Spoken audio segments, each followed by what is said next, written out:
When they came near to Jerusalem, to Bethphage and Bethany at the Mount of Olives, he sent 2 of his disciples and said to them, "Go your way into the village that is opposite you.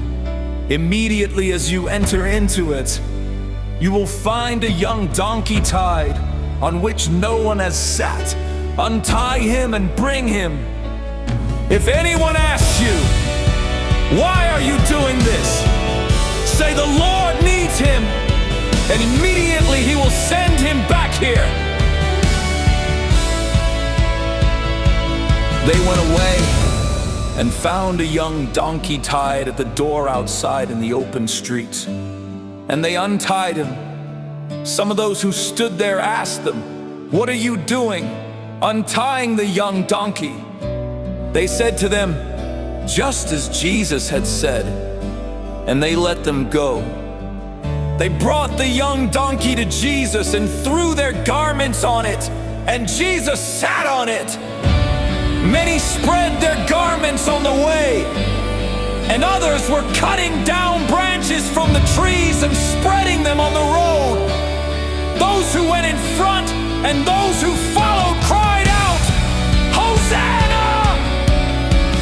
Blessed is he who comes in the name of the Lord. Blessed is the kingdom of our father David that is coming in the name of the Lord. Hosanna in the highest."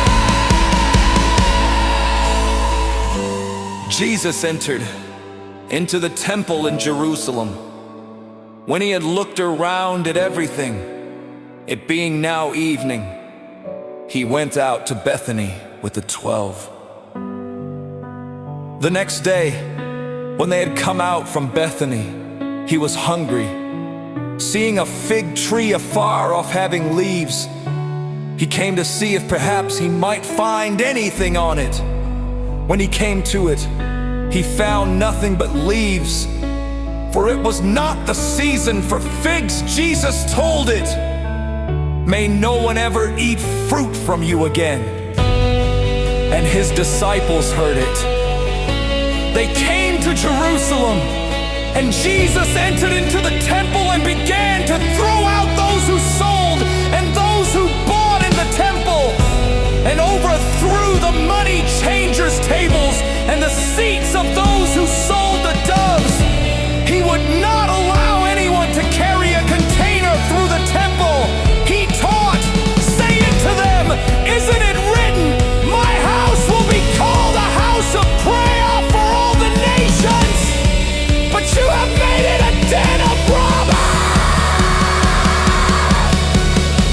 The chief priests and the scribes heard it, and sought how they might destroy him, for they feared him, because all the multitude was astonished at his teaching.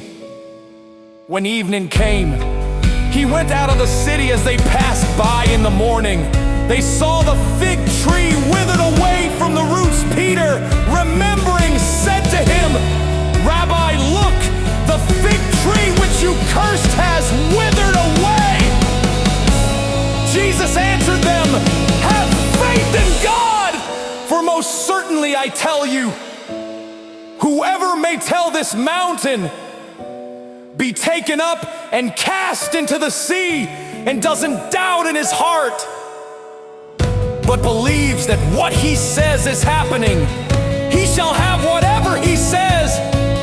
Therefore I tell you, all things whatever you pray and ask for, believe that you have received them, and you shall have them. Whenever you stand praying, forgive if you have anything against anyone, so that your Father who is in heaven may also forgive your transgressions."